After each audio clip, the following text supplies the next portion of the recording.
Over the last 6 months, we've started to see mortgage rates start to creep up. And then the last month and a half, they've really gone up.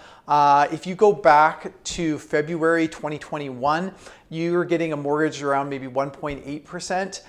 Now I'm seeing posted rates at 3.99%. And so just even like I was saying, the last a month and a half, rates have gone up 1% on a 5-year fixed. And so that's quite significant for people who are borrowing. And it's a big jump, right? And so there's a lot that goes into fixed versus variable. So I'll cover it, the layman's terms here.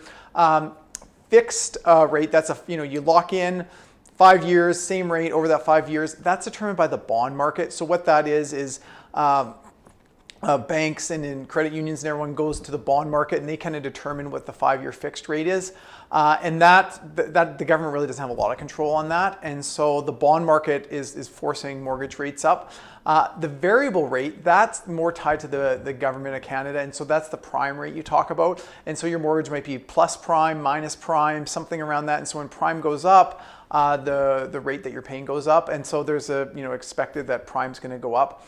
And so what does this mean? Well, for a couple of things, if you're buying a house right now, it's going to be a lot more expensive. So the rate you're going to pay is going to be higher.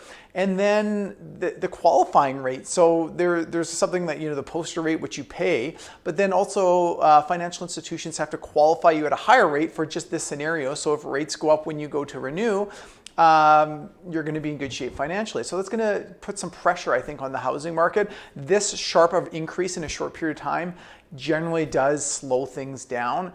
No crystal ball here. Things have been super, super hot. So maybe it goes from like red hot just to like a buyer's market. Another thing that does is it reduces businesses' profitability. So the businesses borrow money, and so now they're going to be paying a lot more or going to be paying more for that borrowing cost, and so that's going to be reducing profitability of businesses.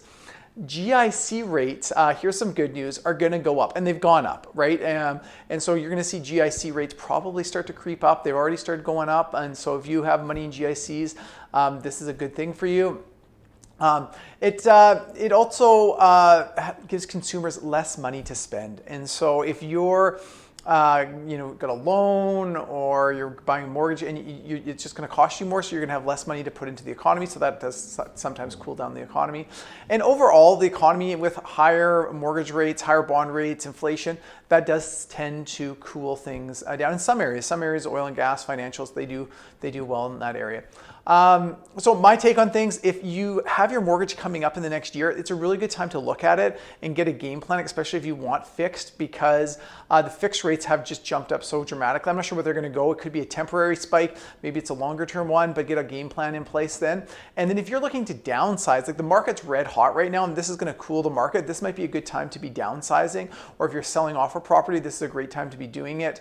Because you kind of know what you have. So hope that helps. If you have any questions about how maybe mortgage rates are going to affect your portfolio or you need some financial help in that regard, please consider me a resource. You can find me on LinkedIn, Facebook, and Instagram.